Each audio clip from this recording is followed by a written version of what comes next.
Good. All right. Well, thank you guys for showing up tonight. I really appreciate it. We're going to talk Lanier stripers tonight. I've got sort of on the agenda here some stocking updates for what we stocked in this past spring, 2021. A synopsis of our sampling results from fall 2020. The last time I spoke with this group was August 3rd, I think, of 2020. And so we'll follow up on those GillNet data and then move into our spring sampling results from 2021. And then I've got just an overview on water quality. As we all know, water quality is immensely important for cool water species like striped bass. So kind of update you guys on our water quality trends for this year. And then, as Rich said, I got tournament data to go over. So I appreciate y'all who submitted data for that. And just to say, you guys have gotten a lot of attention because this is my second talk that I've given to you guys in a whole year, right? Because the last time was August 3rd and it's August 2nd, so technically you got 2 talks in 1 year. So, good on you. All right, so a stocking update. As you probably know, our recommended stocking rate for striped bass in Lake Lanier is 10 fish per acre. That's 380,000 striped bass. These are fingerlings, 2 to 3 inches.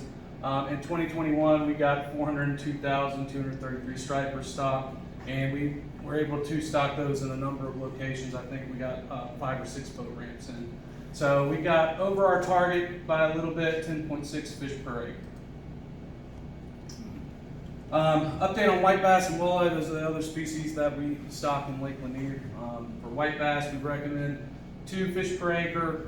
We started stocking white bass in 2016 to try to restore this fishery. As you all probably know, the white bass population in Lake Lanier, which was once a really popular spring run fishery, declined after blueback herring were established in the lake. So in 2016, Pat Snellings kind of started this initiative when he was in my position to restore this fishery. And so we were doing sort of preferred to maximum stocking rates of 2 to 5 fish per acre. So anyway, in 2021, we got 100,000 fingerlings in at 2.6 fish per acre. And then walleye, 4 fish per acre recommended, around 152,000 fingerlings, and we got over our target 5.2 fish per acre. As you all probably know, for Lanier, the walleye fishery, it's incidental. A lot of people actively target walleye on Lake Lanier, but there is a significant population that supports our statewide Roop stock collection efforts to support the statewide walleye stocking program. So, so we're real happy to continue that program. It is a popular spring run fishery in Lanier's headwaters and also year round on some of our lakes, smaller lakes, Toulouse River chain. As a side note, I don't know, did anyone fish the Chattahoochee River this spring and run into any white bass? Just curious. I did. Raise some hands. Cool. Yeah. I did too.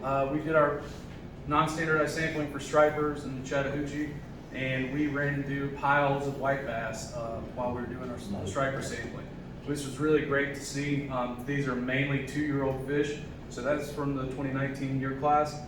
And took an opportunity to float from Mossy Creek down to Belton Bridge and catch some white bass myself, and it was a lot of fun. We got a lot of white bass right now in the 13 to 15 inch size range, hard fighting and just loads of fun. So I thought that was worth highlighting. All right, so I'm going to move on now to our fall gill nets. Again, this was our 2020 data. So our gill nets are entanglement gear that are meant to capture basically our young recruits for striper. I mean, we're targeting all sport fish in Lanier, but for our striped bass population, just want to emphasize to you guys that these are recent recruits. Okay, so that means age 0, age 1, age 2 fish that get up to roughly 24 inches. Okay, so this is our catch rate graph. At the bottoms are each year. On the y-axis here is our catch rate number of fish per net night. And so in 2020 we had an average catch rate of 5 fish per net night, with pretty evenly distributed among young of year in the dark red there, in the pink age 1 fish, and in the white, those are our age 2 and older fish. Okay, so just to compare for prior years, if you look at 2018 here, that's when we had our kind of our banner year class, the 2018 year class that y'all are experiencing catching right now, and you can see how that cohort's kind of tracked over time in the 2019, and then in 2021 or in 2020, fall 2020, those fish start to get a little bit larger and they're more difficult to get entangled. So we didn't catch necessarily as many of those.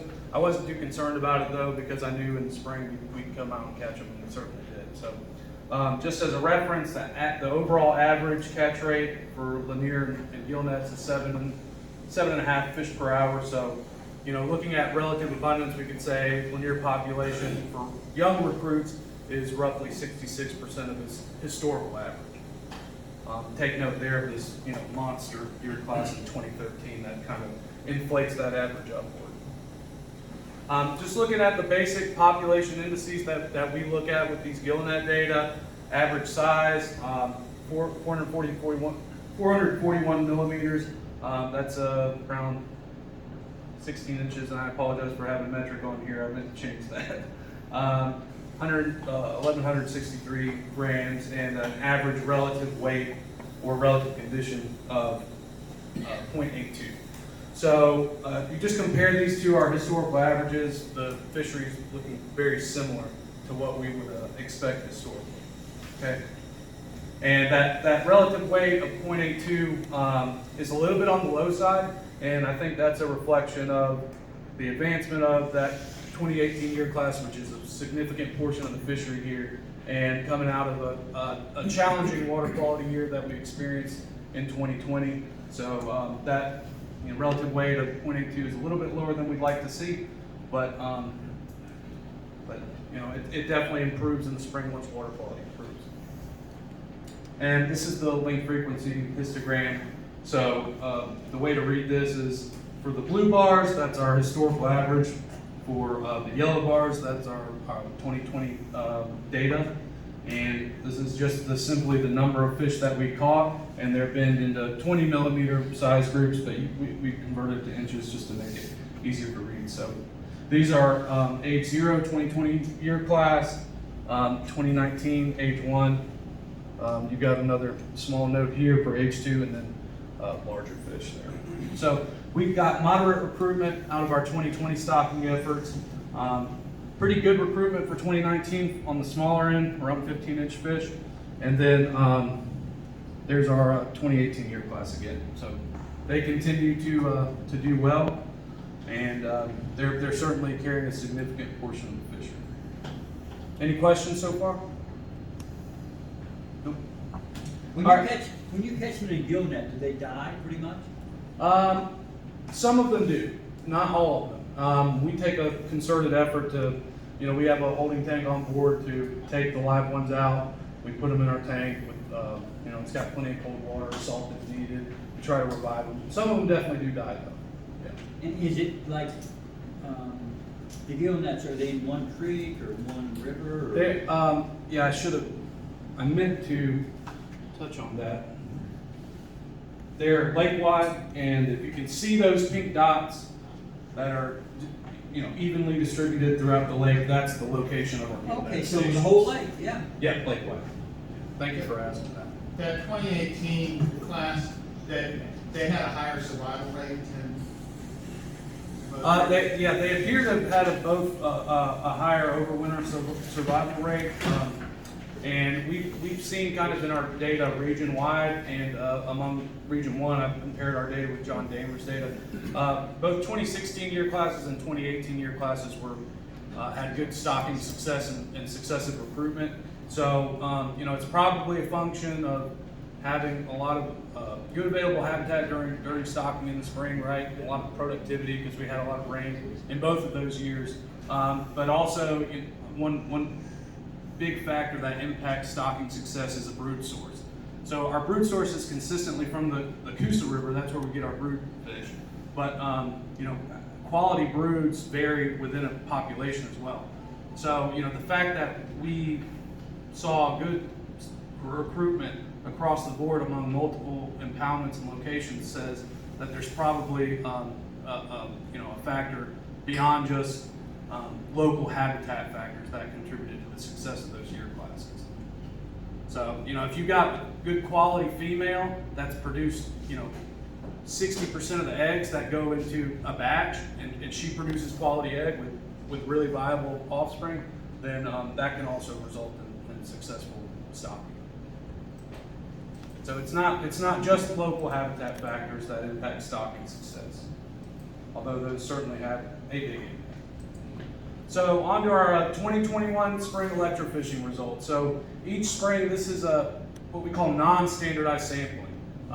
So standardized sampling consists of gill nets, same location, same time every year. Try to eliminate all the variability in space and time that creates noise in our data.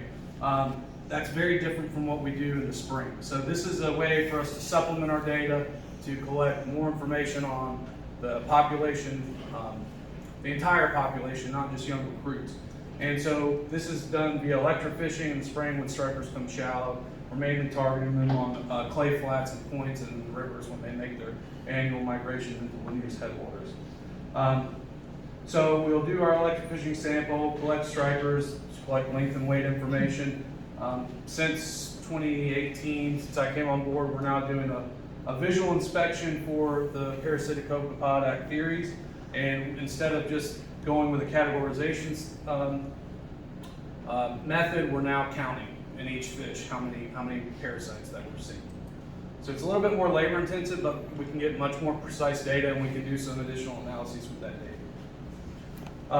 We sex the fish, and then we pull scales to determine the age of the fish. And again, so scales are hard structures that produce annuli, much like a ring on a tree. And so with using that scale as an example, you can count those annuli and get an accurate age of the fish. You can get accurate age up to about age 6 or 7. And beyond those ages, there's been enough time for scales to regenerate, for false annuli to form. So about to age 6 or 7, we're comfortable with our age estimates. Okay, so on this graph, this has all the possible locations that we could go to collect stripers in the spring. And those are in blue with our historical catch rates, okay, for those locations. And what's in yellow is where we actually went and the catch rate for the stripers there. So this, just for reference, goes from 0 to 45 fish per hour would be the way to interpret that. And I see some squinting, so I'm sorry if it's difficult to read, but our primary locations were Flat Creek and Bayless, various portions of the upper Chestatee River, and then the Chattahoochee River. What was the big yellow line in the center there, Hunter? That's Chestatee River. Pardon me? No, that's the chastity. Chastity Bay? Chestatee River. Oh, Yeah. Chastity River, okay. Yeah. And that's a catch rate, so it's not necessarily reflective of how many stripers we caught, but just that we caught a lot in a small amount of time, relatively small amount of time. That was last year. So, and again, this is 2021 spring data. So this is the link frequency for our 2021 data. This looks a lot like, this reads a lot like our fall gill net catch data, right? So this is our inch classes along the bottom, our frequency of the total sample that each fish was caught within these inch classes. So this is our 2020 year class, 2019, which is looking pretty average, pretty close to average of what we would expect. 2018 year class, which again, I mean, we're starting to see a pattern with the 2018 year class that they're really standing up cohort. 2017 year class, we got decent numbers of those fish relative to how many we would normally expect to catch. And then our 2016 and older, so age 5 and older fish. I think this is the third time we've talked to this group, and we were surprised, pleasantly surprised to start seeing some larger fish showing up, right? Some 36, 40s, over 40s. So that's a good sign. We'll see if we can continue that trend. Hunter, did you hear about the 32-pound fish caught recently? I did not. No. Yeah, so there was a 32-pound fish. Joe? Caught him in ball race, didn't he? No, I tell you who caught it. Gary Hansen. Gary Hansen. Well, Gary didn't catch it. Yeah, It but was Gary- on his It was boat. on Gary's boat. It was actually 28.5 pounds. It was 39 inches. Oh, Oh, so it grew Yeah. from 28 to 32, because the inches were kind of short. They said it was 38 Yeah, inches or so. it was, the inches were right. The inches were right, but the weight was lower than they Well, I thought. believe that, because Yeah. I'm thinking, that's a pretty Yeah, it short was fish to be 28 and a that half. heavy. Mhm. So 28 inch fish, it was caught, from my information, was around 2 miles Is shoot. in the and mouth 6 of 2 miles. mile, yes, the mouth of 2 mile. 28 pounds, 28 pounds. 28 Right. pound fish. Okay. Pretty big fish, 38 that's inches, true. 28 pounds. Yep. That's the biggest fish I've heard caught in a long time. We caught some this spring. And it in the, died, of course. upper 30s and 40s that lived. So that were pushing 25 into the 30-pound range. So we typically see 1 or 2 of those in the spring, but we feel like we're starting to kind of push our length frequency to the right a little bit, which is obviously that's a good thing, especially maintaining this high relative abundance for some of these year classes. So with our scale data, we can then age these fish and get an average length at age, and we can compare growth rates then among other reservoirs. So there's a great inland striped bass management book that was produced by not Georgia AFS, but National AFS, called Inland Management of Striped Bass and Hybrid Bass Populations. But within that, they published some growth rates for stripers and other southeastern reservoirs. So I was able to take that data and compare that with growth rates on Lanier. So that's the data from the 15 southeastern reservoirs is this red line here with 25th and 75th percentile marked by the dash lines, and then growth rates for Lanier in green. And these are 2020 spring data. So we're currently aging fish from our 2021 sampling, and I'll plan on doing the same analysis. But the take home is Lanier growth rates are above the 75th percentile for growth rates for age 1 through 5 fish on Lanier. So part of that is that we're at kind of the lower extent of our range for impoundment, striper impoundments that can be expected to produce stripers the same cohort year over year. So long growing season, we've obviously got a good forage base on Lanier with blueback herring, threadfin, gizzard shad, an abundance of forage. So that's definitely a positive take home from our age and growth analysis. Okay, and then just looking at again these standard indices for 2021, the average striped bass was 24 inches, weighed 6 pounds, and in our spring condition was, like I said earlier, 93. So relative weight of 93 compared to when we sampled them in the fall of 82. Okay, and we've actually seen fish condition rebounding from its low of 78 in 2017. So we're kind of seeing that curve go back up, and we're seeing average fish size go back up. And I think this is very reflective again of the strength of the 2018 year class on the population. Successive years seeing a larger, heavier fish, better condition. Okay, any questions about our spring sampling data? Okay, so we're moving on to act theories, and these pictures were actually taken by the folks at the Auburn lab. They have a disease and parasite lab down there. So we did some work this spring. John Damer led this effort to understand what, if any, treatments we could apply to our striped bass broodstock as we're transporting them across the state to our hatcheries in Richmond Hill to minimize the potential for spreading act theories.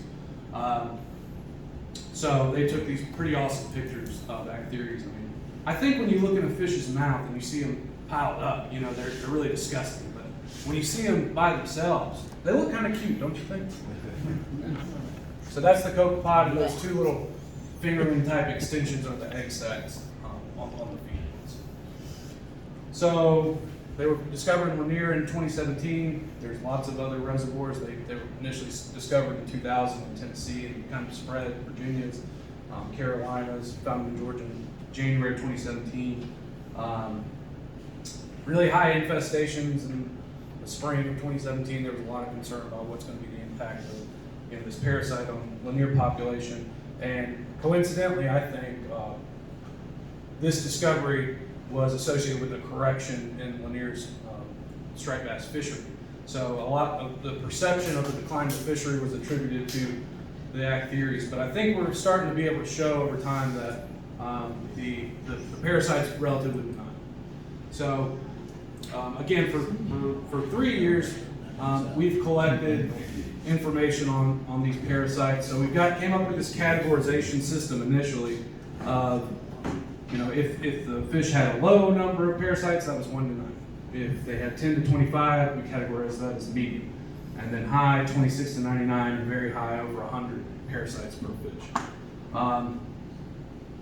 And then we kind of evolved from that categorization system, like I said, to counting, but we can actually take that data and go back and forth now that we have that more precise data. So we can go back and put those numbers in that category to keep it consistent with the data we initially collected. So what you'll see if you follow this graph over here is that we have kind of reversed course with parasite intensities.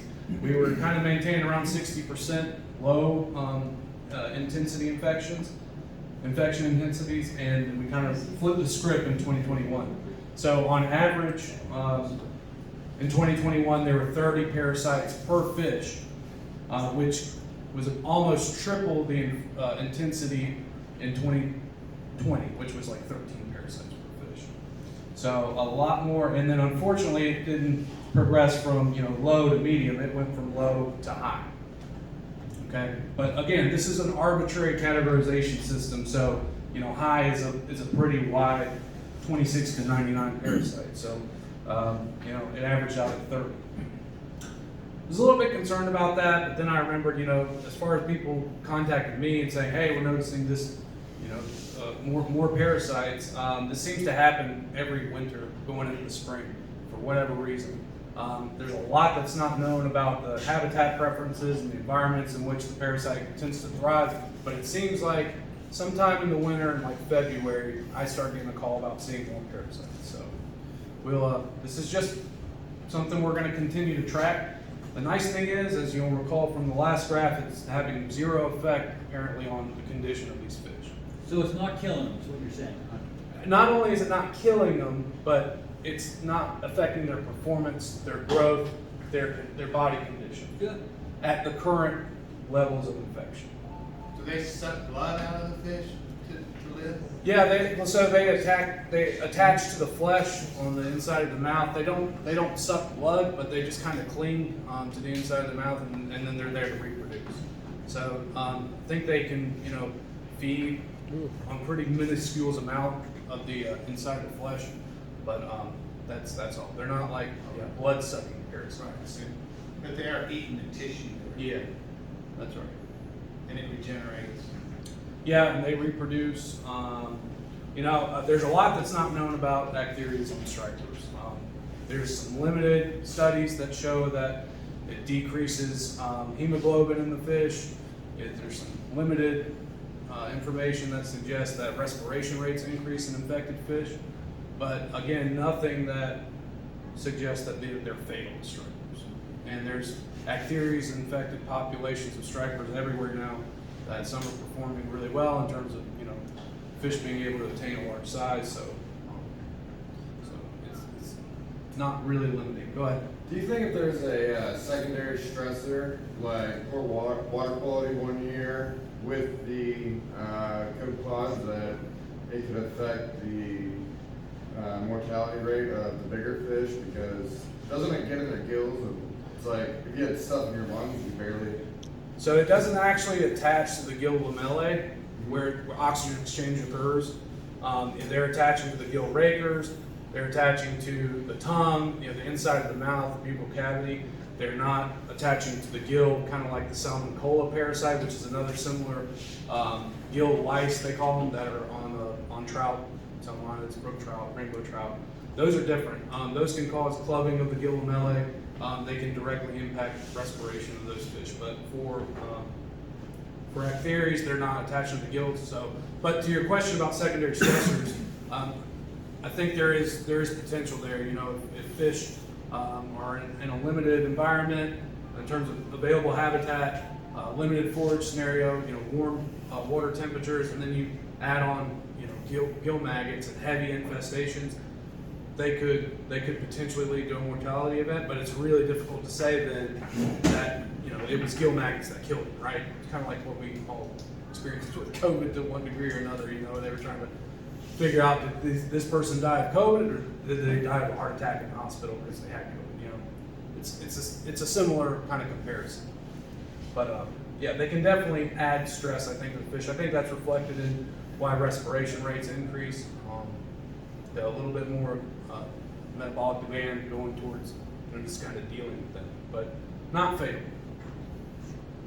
All right, so I'm moving on from act theories, population data, and gonna talk water quality for a little bit. And I think I've done a pretty mediocre job of explaining this process in the past. So this is my attempt to improve how I communicate, you know, these data. I think a lot of y'all are familiar with these water quality profiles and how to read them. But for any of y'all that are new, and I know we have some new members, this is kind of justification for me to walk you through the process, the annual cycle of a reservoir. So there's a few terms to get you familiar with. Upwelling and downwelling. Upwelling is water coming up from the bottom. That happens during turnover. Downwelling is water going from the surface to the bottom of the lake. That happens during cooling cycles. So again, fall turnover and then in the wintertime. So this is how a reservoir mixes. Stratification is when the lake forms water layers. So there are 3 layers, these water layers. The epilimnion, that's the upper layer where you have wind and wave action. You've got mixing of warm water at the top. It's also denoted by a photic zone where photosynthesis occurs. The thermocline, this is a zone of rapid temperature decrease. So technically it's 1 degree centigrade per meter down is what defines the thermocline. So many anglers are familiar with the thermocline. And then the hypolimnion, which exists below the thermocline. So there's still a cooling trend, but not at such a high rate. Okay. Turnover. When does turnover occur? Does anyone tell me when turnover occurs? September, October. November. Getting closer. On Lanier, it happens around Christmas every year, when the lake fully turns over.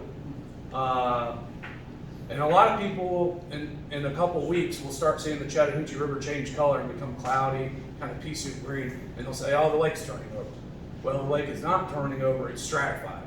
And it's been stratified so long that there's some biochemical processes going on in the hypolimnion that are resulting in turbid looking water coming out. Those are actually dissolved metals in the water. But that's real important, I think, in limnology terms to distinguish between a lake being fully stratified and turning over, but you'll hear those 2 terms interchanged a lot. And then decomposition is a biological process where bacteria mainly decompose organic matter, and they're using oxygen in the process. And that's important because this oxygen is being used to do things like decompose dead things. It's not available to striped bass. Hunter, so the stratification period that you're talking about, you're saying kind of late summer, you're gonna see the water turning a little different color, cloudy, whatever. Does that typically happen from the south end up, or from the North and south is where stratification, that's the trend for stratification. It's going to occur from the north and south. Okay. Okay. It's kind of a nuanced question because the lake is stratifying simultaneously. So in the headwaters, well, below the headwaters where there's not mixing going on, where it's really a lake and it's sort of stagnant. The same stratification process is occurring, but what you have is earlier you have more productivity in the north part of the lake.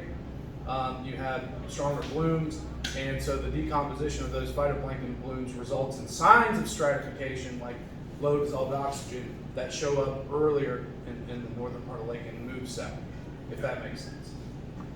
And then biological oxygen demand and sediment oxygen demand.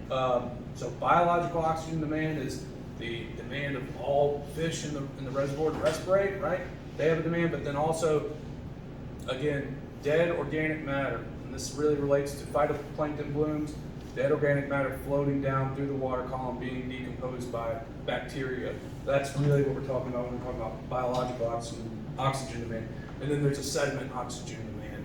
by anaerobic and aerobic bacteria that live on the lake bottom, decomposing dead organic matter that makes it down to the lake bottom, and then the oxygen demand of the sediment itself.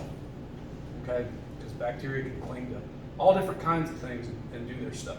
So they can reduce compounds, iron-containing compounds, manganese-containing compounds. They can do magical things with them in an environment completely devoid of oxygen, and that results in things that we'll see in Lake Lanier.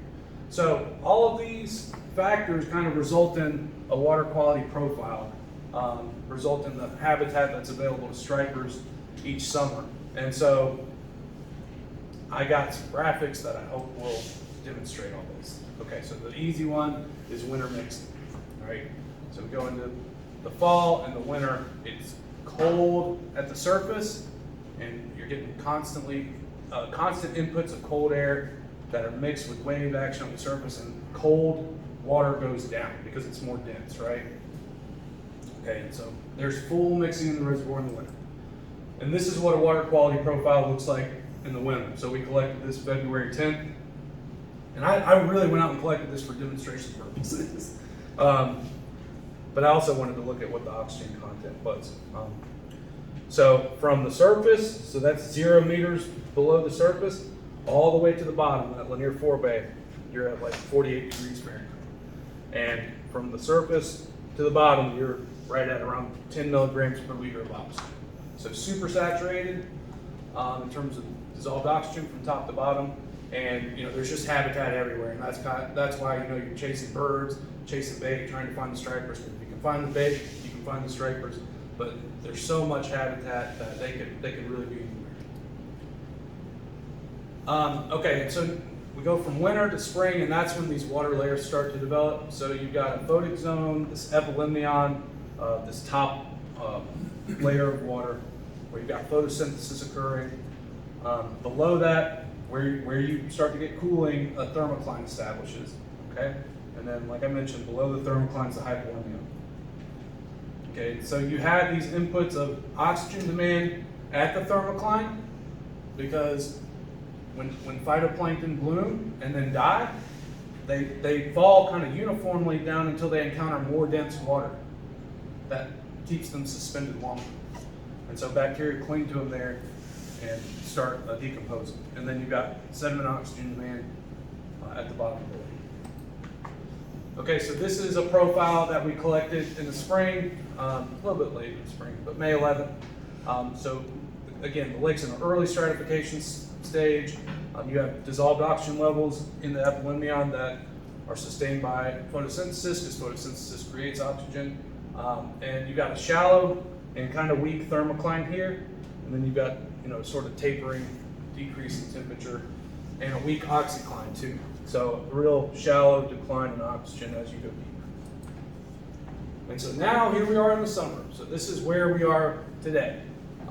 This is kind of a blander green to indicate that there's not as much photosynthesis occurring, but you've got some texture here to show that all those small phytoplankton are now dying, and they're floating down into these lower layers. And that's where you got so much decomposition occurring that you develop hypoxia in the thermocline layers, again due to density differences, and then that sediment oxygen demand causes a hypoxic zone to come up from the bottom of the lake. Because you've got all this kind of snow of dead organic matter that's settling out on the bottom, and so you've got two basic zones of hypoxia. And that's reflected here in this blue line. So there's the thermocline, as far as temperature goes, and you see this drop in DO. And then you've got, from the bottom of the lake coming up, another hypoxic layer. And so you get this dissolved oxygen bubble that kind of forms. And on Lanier, it's from 26 to 34 meters, around the 100-foot mark, is where the DO bubble forms every year pretty consistently. And so we keep a strong eye on that. In past years, that's been the preferred kind of thermal refuge for stripers. When you're fishing, stripers deep in timber, or they're just deep. They're around like that kind of 90-foot mark coming up. But from what I've heard and what I've understood this year is that they have not occupied that real deep habitat. They've kind of stayed shallow all summer. It's really interesting because that habitat is available to them. That profile was collected on July 14th. And we collected more data today, and so that DO bubble is still there. So I imagine they're staying shallow because the big staying shallow. Everything they're chasing is staying shallow, and there's habitat there available. Okay, so this is what I'm always praying for from like August to October is for turnover to happen. It happens, like I said, on Christmas every year, but in the fall we get enough cooling.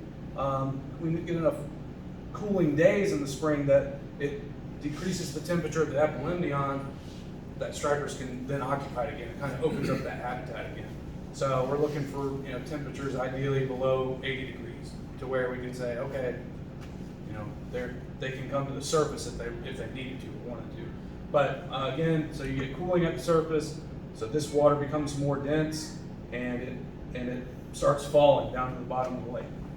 And it'll start doing it in October, but the cycle won't be complete until around Christmas time. And that's when this cold, oxygenated water makes it to the bottom, so you get aeration throughout these layers. So we rely on this every year to reset the lake, basically.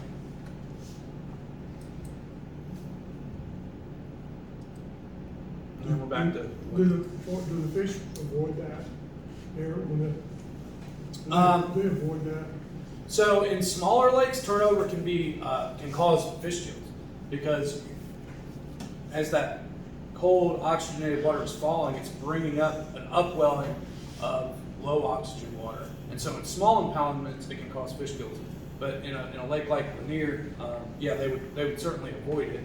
But most in terms of stripers, they're able to occupy the surface where there's oxygen 24/7, so it's not really something they have to avoid. The other thing is, late summer, stripers move from that deep hypolimnion to the thermocline, where they're kind of hanging out and waiting for turnover themselves. So they kind of stay above that area. I just know when you go through the lake, you can see certain parts of the lake. Mm-hmm. It's got kind of a murky color and odor to it. Yeah, I never had done good fishing in that area. Yeah. Trying to go somewhere where something had to go over the or something. Yeah. If you can fish like the downwelling edge of it, that coincides with some structure, you might actually find fish, moving to that area. But you want to avoid those areas of upwelling that are bringing that water from the bottom of the lake. Like on the edge of it, like a mudline almost, fish like the edge of it. Like a what? I said, kind of fishing the edge of that. Yes, yeah, like a mud line. Like Exactly. Okay. Thought I updated my graph to August 2nd. Oh, I did. So just wanted to show you how quickly it can change when you go from a kind of an earlier summer stratification phase where you got plenty of habitat available, from below at the thermocline down to depth around 100 feet. And I'm really using a combination of temperature and oxygen to guide that, right? We're looking at DO above 2 milligrams per liter and temperatures below 80 degrees Fahrenheit. So that kind of encompasses that square. So you're saying 26 feet to like 100 and something? Right. 26 feet to 100 something. And now this is data from August 2nd today at the forebay. You've still got this habitat available down here, but man, it's cold. You're in the mid 50s over here. So now available habitat is pretty much constrained to 1 meter below where the thermocline starts. So you're at 23 to 46 feet. But once DO drops down here, stripers aren't going to be real happy with 2 milligrams per liter of oxygen. They're going to tend to seek something a little bit better. So that's where y'all are catching fish right now, right? That's why. Well, Most everyone's at 30, 32. 36 feet is where we were catching them, recently myself. How about you? Yeah. So 36 feet. Yeah, I mean I'd say from about 28 to 36. Yeah. We caught some a couple feet off the bottom in a 50-foot bottom, so that would be right around 46. So they're in roughly 70 degree water with about 5 milligrams per liter of oxygen. They're happy there. So we'll just continue to track this over time, over the summer. Yeah. And so the kind of archival value of collecting this data year over year is we can detect broader changes in water quality. And so it seems like a major change occurred in the reservoir in 2016. And I think I've showed this graph before, but if we focus on dissolved oxygen concentrations in the hypolimnion in that bubble that I've been referring to right here, and look at peak dissolved oxygen concentrations in that bubble, and we track that over time, over multiple years. If I compare the 2010 to 2015 period of tracking that hypolimnic dissolved oxygen concentration, this is that 2010 to 2015 period, and these are standard deviation bars to show you kind of the spread of the data. So, but this is the average, and it's a pretty tight relationship there in terms of scientific standards for detecting a trend. And then you compare post 2016. To minimize the confusion of the graph and having too many lines, I've just got 2018, 2019, and 2020 here, and then 2021 in the yellow. But that's a 40% decrease in dissolved oxygen that we have starting out in June. And you can see that relationship kind of holds over time.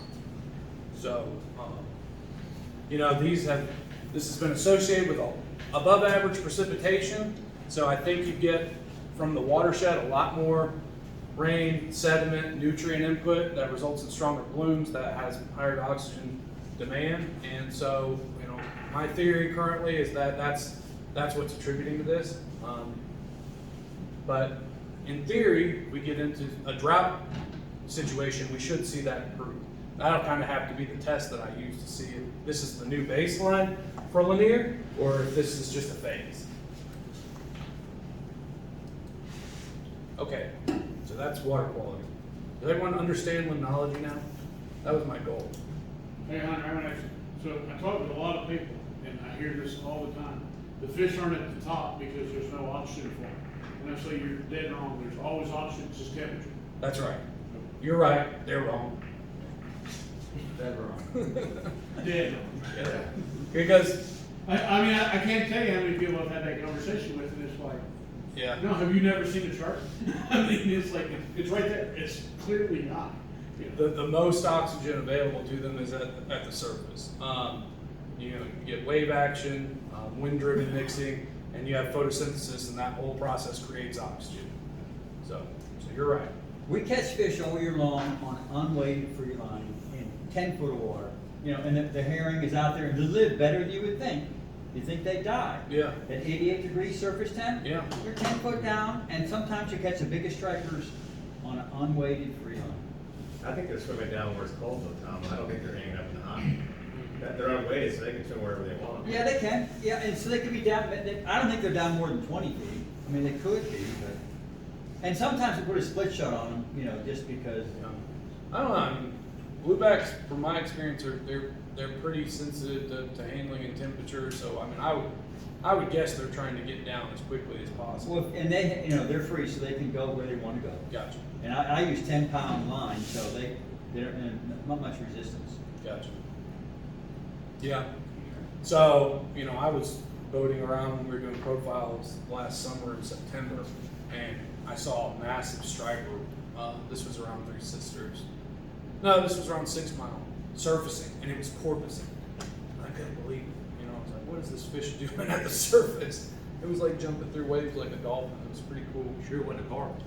I'm 100% sure it was a striper. They can handle hotter water. We met gizzard shad at night in Yeah. June, and it would be 78, 80 degrees way back in the creek.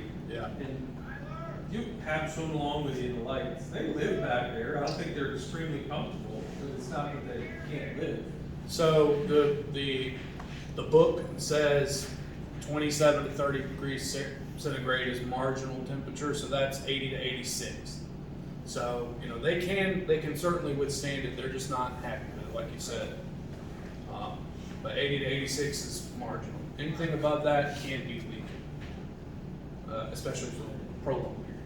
So I got y'all's tournament data. And I appreciate everyone who sent data in. Appreciate y'all participating in this. And just as a reminder, I mean, the goal. 51%, that's bullshit. You should do better. It takes 5 freaking minutes. If you don't understand that thing, call me and I'll walk you through it. I don't get it. If you, He's gonna pull it up on the thing here. no, So- I'm just telling you, it's easy. Hey, it's all right. What I'm hoping is this kind of encourages everyone to participate, because I think. Oh, I can roll it. I think the initial hesitancy is like, what's the value of this data, right? Like how is this data gonna benefit the fishery or benefit our club? So, maybe I'll convey to you that there's some value to this data. I certainly think there is. One of the things I was interested in is, could we collect enough information to track striper condition year round, continuously month to month? Because as you know, we get a snapshot in the fall and a snapshot in the spring, and that's the limit of the data that we have. To determine if the fishery is performing optimally, we want to track metrics like condition over time. So that was a critical gap I wanted to fill in. The other one is, this is a fishery which is dependent on anglers being successful. And the tournament data is limited in how I can analyze it. So I can look at a skunk rate, which is good to know, on average, what percentage of anglers are going out and catching fish. But, also of interest is a catch rate. How many fish per hour are you catching via angling? And can we, with the strength of a group, kind of contribute data to that? So that was what I was interested in. I got some other kind of summaries in here. But yeah, so let's walk through it. I did this analysis this week, so I apologize if I stumbled through it. But we averaged 9 boat per tournament. In the dark blue here, this is the number of boats participating. You'll notice in November that was Don Brown. And then in March we had the Maggie's tournament. So those are kind of asterisks on these graphs. But our participation rate overall was 51%. It varied, between around 35%. We had one week where we did pretty good, around 65%. And I received data from 41 submissions, logging 270 hours of fishing out of 505. So again, capturing about half of the effort going into these tournaments. So that's just setting the stage for where these data came from. Top 3 participants. J-Rod, Real Time, and Harry and Perry. Who are those captains? Who are those captains? I'm J-Rod. Okay, you're J-Rod. I thought you can fight whoever the other guy is for that cool guy. Anyone else? I'm Real Time? Harry. Thank you. Thank you guys. Oh, there we go.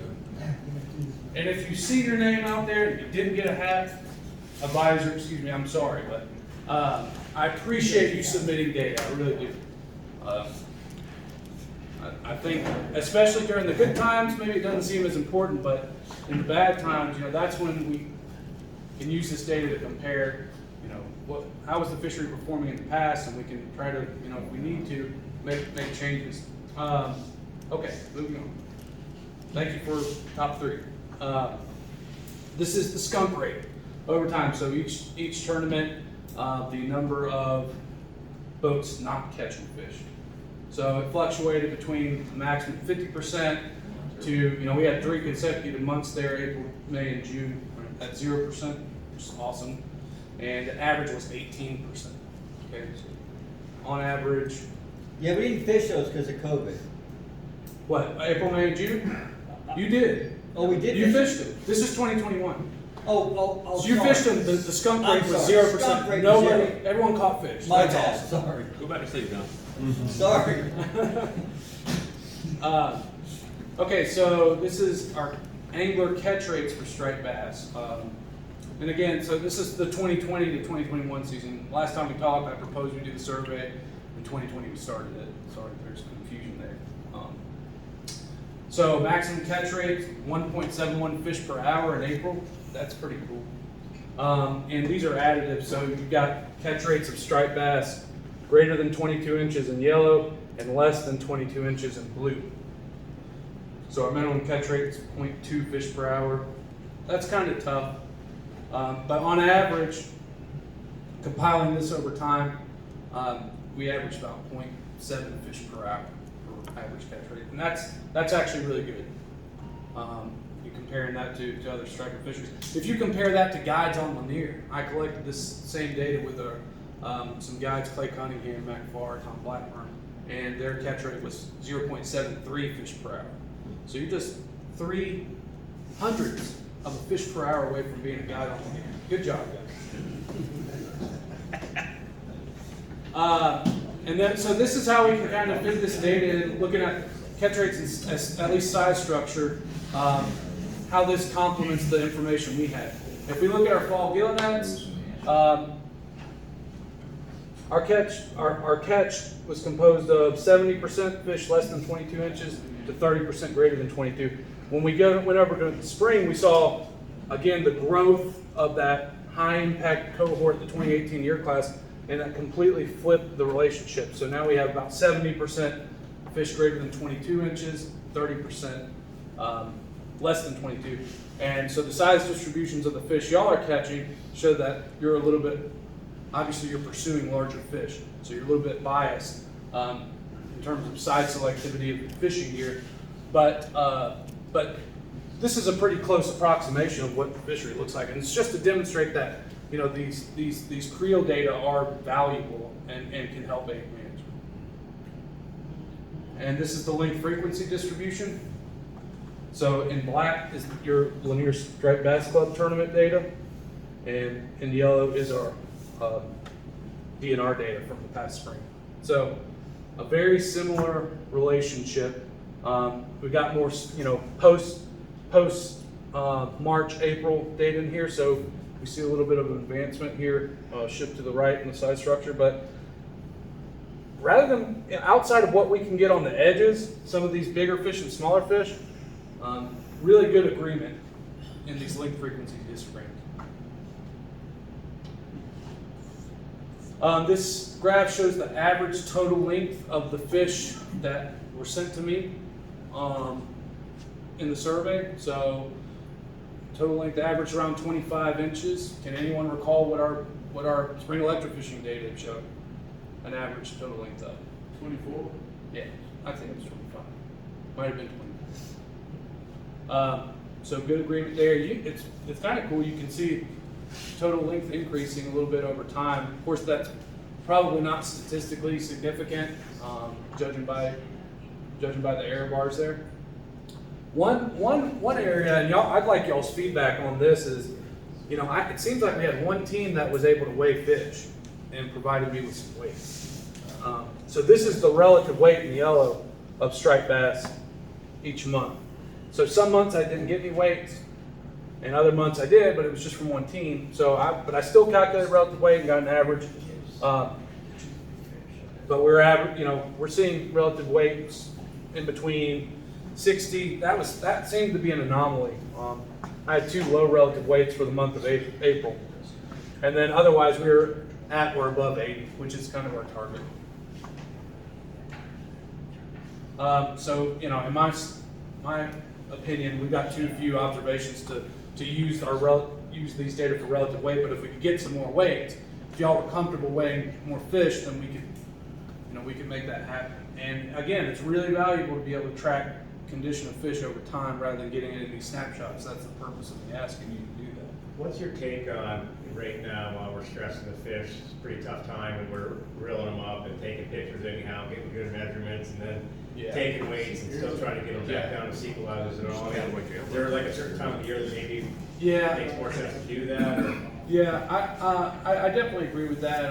I mean, I would say, you know, anything beyond, you know, from July to September, we could say don't do that. Yeah. But all other months of the year would be great, and we could still, you know, see how condition changed from, you know, the onset of summer to kind of the end, beginning of fall, that way. Yeah, we could do it, I guess. Bogas are the way to go. Yeah, we haven't. Yeah, I haven't been weighing the fish, but we should. But in the summertime, no, I agree with the thought process. Yeah, we could definitely hold off weighing in the summertime. We want to minimize handling as much as possible. But yeah, I'd really love to be able to fill those data gaps there. Okay, and then this is just the methods that y'all reported using each month. A lot of downlines in the spring, y'all busting out the planer boards.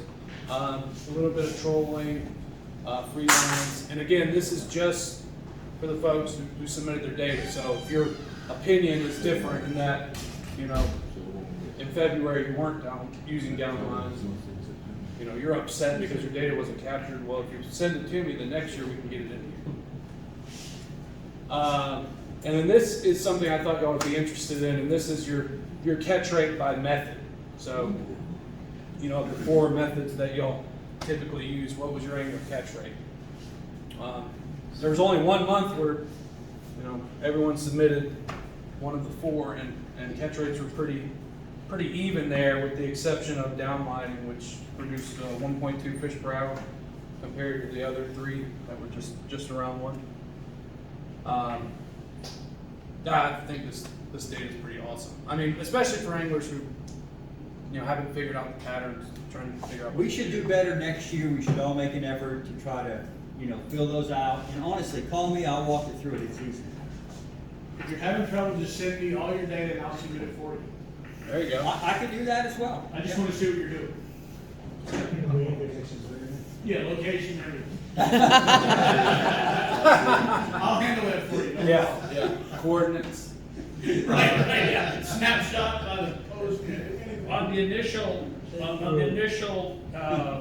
I guess, draft that Hunter, I think Tom and Doug and I were talking about, is also including the portion of the lake you fish, meaning what we have, like above, 53 grades? Yeah, I think we split it up into 3 major zones. Right.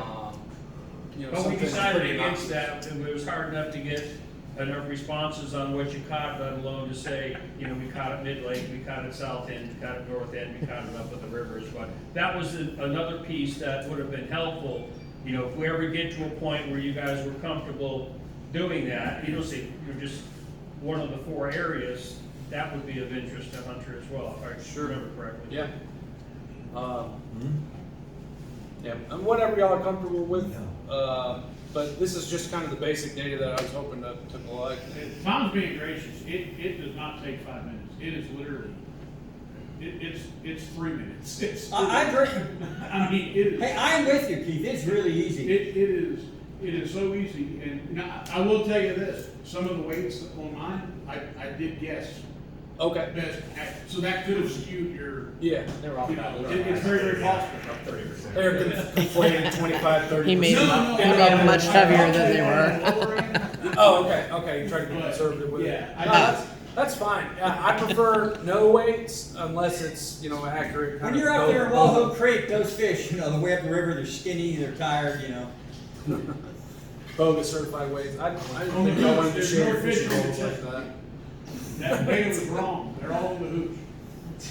There are some good ones. But anyway, maybe y'all think this kind of data is interesting and fun Hey, to it look is, at. it is. I think it's awesome. And again, where this really comes into play may not be tonight presenting it in this format, but if we can establish a database that we start working on over consecutive years, and we're talking about the performance of the fishery, and y'all come to me and say, hey, Hunter, the fishing really stinks. Y'all have already supplied me with years of data, and I can look at it and say, you know what, you're right, it does. What can we do about it?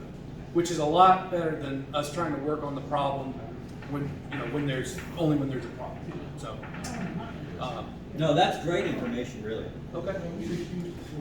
So in summary,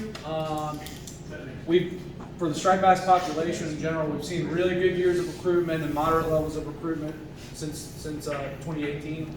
The current size structure is dominated by 23 to 26-inch fish from the 2018 year class, and then there are a good representation of fish on the fringes there.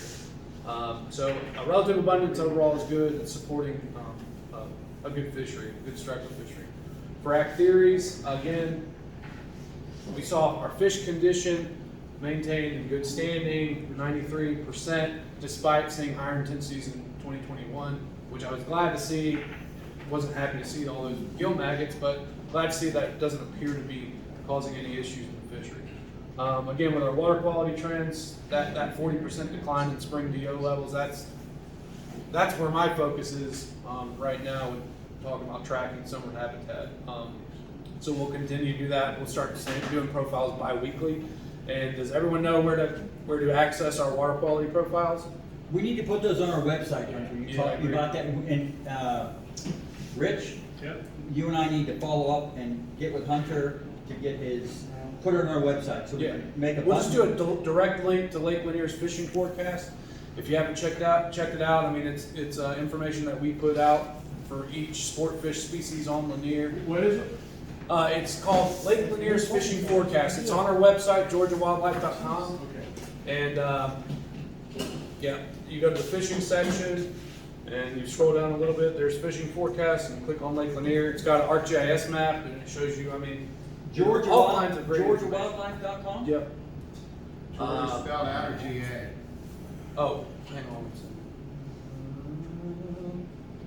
There you go. All Oh, no, spelled it's not out. there. Yeah. Georgia. Golly, I didn't even get the dang website. GeorgiaWildlife.com. Yeah, if you haven't checked out the information that we have online, I mean, there's some good stuff on there. Our fishing forecast, techniques, locations, fish attractors, our water quality data are there. We publish a weekly fishing blog. I don't know if anyone reads the North Georgia Fishing Report, but it's a great way to just go get it all in one place. We get the GON reports, constituents reports, and then all of our local contacts. Tom's report from the Fishing with the Falcons made it to the fishing report this past week. So we get it directly from guides, from anyone who's willing to contribute. If y'all have a great fishing experience you want to share with us, you can get it on the fishing report. So anyway, but that's where to find the water quality data. I'll stop selling the fishing report to you guys. And then for our tournament data, good catch rates. As far as I can tell, so far with the limited data we have, operating in an acceptable range as far as relative weights, but really would appreciate more input to have better statistical rigor with these data points. Hey, Hunter, go back, what, I'm looking at it right now, where is it at? I'm looking at the fishing stuff, but I don't see it. The GeorgiaWildlife.com, you click on fishing, scroll down a little bit. Yep. You should see fishing forecasts as a link, hyperlink there. If you don't, I can pull it up on the laptop here. I may be missing a step. So thank you guys for your tournament data. I think it adds a lot of value to my understanding of the fishery. Try to turn it around, provide it to you to hopefully help you see some value in it. For those of y'all that haven't participated, I would encourage you to get with the program respectfully and submit some data. Crackers on it and all, you guys don't know what you're in for. And again, emphasis on numbers of fish caught, just not your two biggest fish, and fish weight if you can get that. And I definitely agree with not weighing and handling fish in the summertime. So this is we've had a little bit of turnover in the Gainesville unit.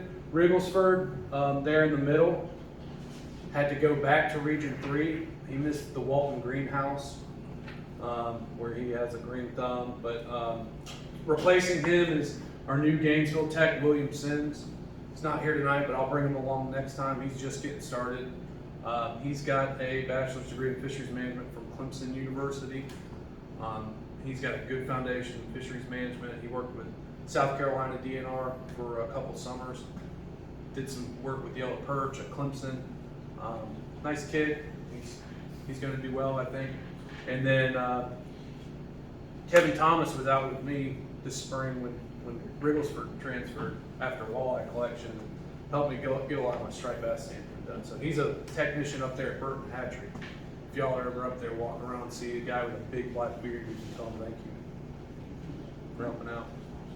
And this is, again, online access to a lot of our resources, social media and all that stuff. All right, so y'all have some questions? Are you guys still doing plankton studies before you're releasing fingerlings? Yeah, I have the plankton tow nets. We ordered new ones for this spring. Unfortunately, I did not have time to do plankton tows this spring. Okay. With Rigglesburg gone and kind of a one-man show during stocking season, just could not fit it in. But that's part. I think you said, I think I read that somewhere that you guys, you did get new nets. Yeah. I got 2 nets. You know, I just did not have the time to go out and do the tows. But yeah, we're looking for larval shad. You know, a forage base for the stripers. And when we have the time, that's icing on the cake. You know, the most important thing is the fish get in the water. It's also a matter of logistics. So we have new headquarters staff, a new warm water stocking coordinator, and so you know to ensure that we're collecting the information in time to guide where we're stocking, we have to know when the fish are coming, and so it was just a lot of moving parts this spring. I'll leave it at that. But we do collect temperatures at a minimum, secchi depth, to ensure we're at least stocking in a cove that has a productive bloom going on, where we can reasonably expect there's at least a phytoplankton forage base there that's being supported with a zooplankton forage base that's being supported by a strong wood.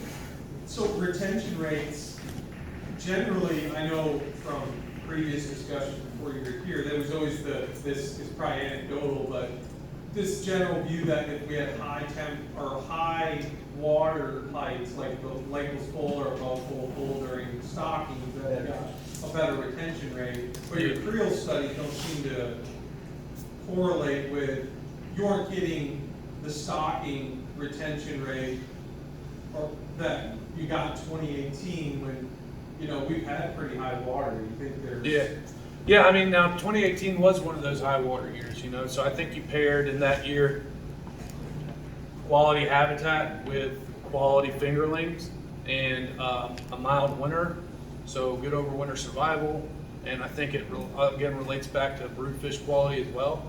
That there have been some studies on striper stocking efficacy and shown that habitat, brood source quality, and overwinter survival, those are the keys to seeing recruitment in the following year.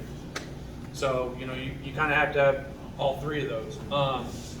But yeah, I mean, we've definitely had the habitat to put them in. Do you think that there's been a decrease in the quality of brood stock that we've been receiving? I mean, it's from the same source. So I mean, the Coosa River's had, now apparently they found copepods this year. that's right.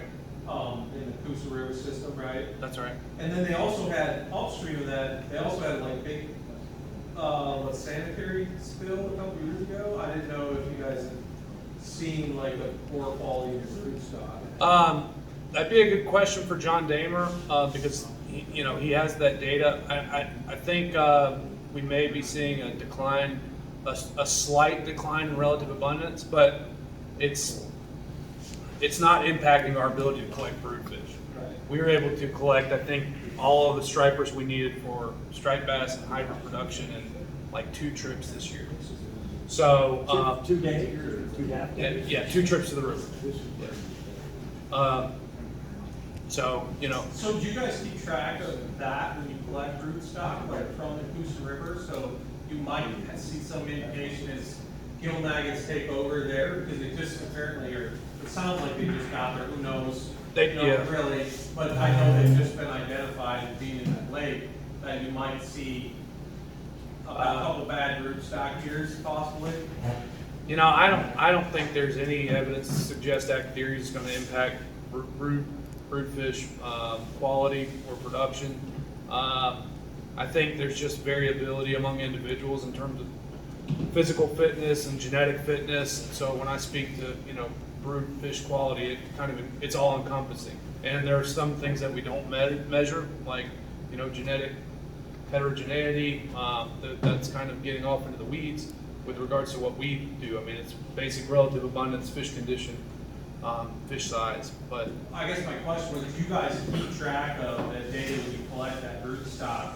like how many fish in the time it took you catch and catch rate? Yes. And all that type Yes. of, yeah, okay. Yeah, all those variables are collected. Gotcha. Hunter, if you ever need help, stalking, doing anything like that, you call me, I can get some people. If you, Okay. if you needed people for a project, you get 5 or 6 guys Okay. in a minute. Yeah. I thought about reaching out this spring, but Kevin was pretty intent on helping out. I think he wanted to get off the hatchery a little bit. But we'd be happy to, I yeah. can help you. So I appreciate that offer. With striper stockings, they're so sensitive, and it's just a little bit different than like you see people stocking largemouth on West Points out of boats. It's a completely different ball game, because they're paper thin and they're sensitive and they Yeah. flash, and Yeah. they've really got to be tempered and released in one fell swoop. But no, I'll continue to keep that in mind, that offer. Any word on the silver or Asian carps, or, have you guys been tracking any of that information in Georgia?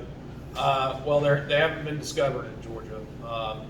Yeah, right. Yeah, But they have in Tennessee, have you heard about that? yeah, Chickamauga or Chickamauga, now they're in lower Tennessee River, going into Alabama.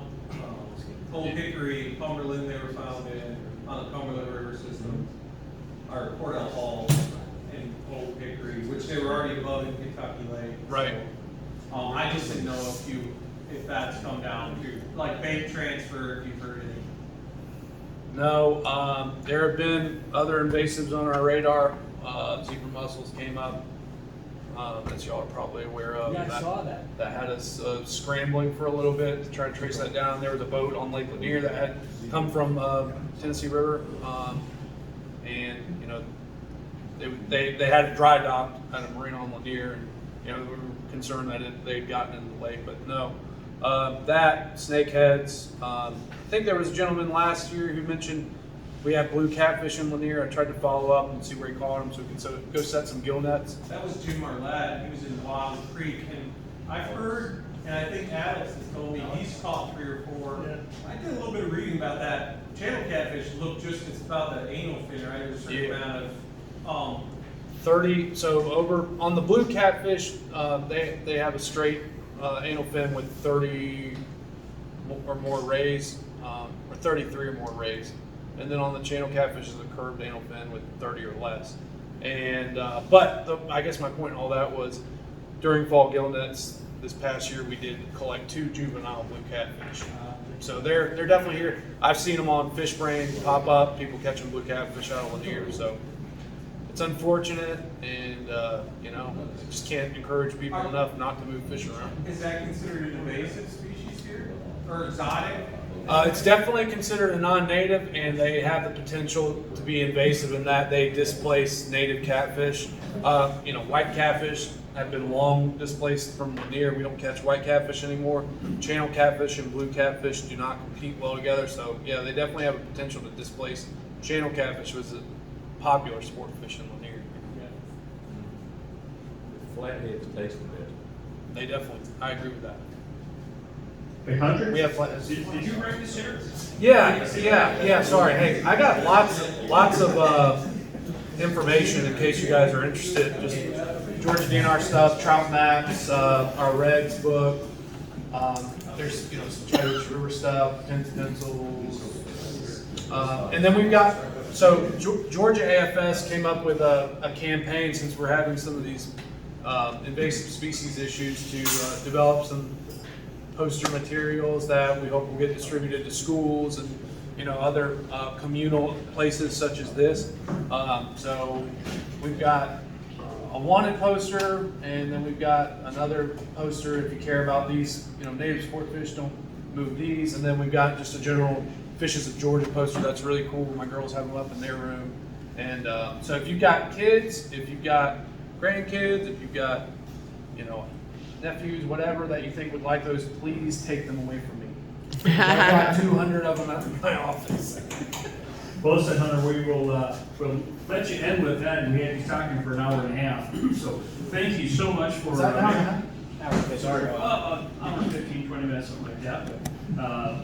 very gracious with your time, terrific information, and I hope that is showing some encouragement, or will show some encouragement for the rest of the group to complete the surveys when it's sent out to you after each tournament, and Tom will monitor that. And with that, I just thanks for all you do for us and keeping our stripers growing and healthy, and we look forward to maybe this time next year we see the numbers grow. Yeah, absolutely. If y'all want me to show you real quick how to access the water quality data, then I'll do that. But y'all feel free to get up and do other stuff. Show us this. If I can get this connected, this computer connected to the internet. Yeah, I got one thing while he's doing that. Sequelizer, you don't have one? You got the Wi-Fi? You should get one. I was just gonna do a mobile hotspot. So a sequelizer, you can get these at Hammond's. I think they're about $50 or something. It looks like a Boga grip. Open it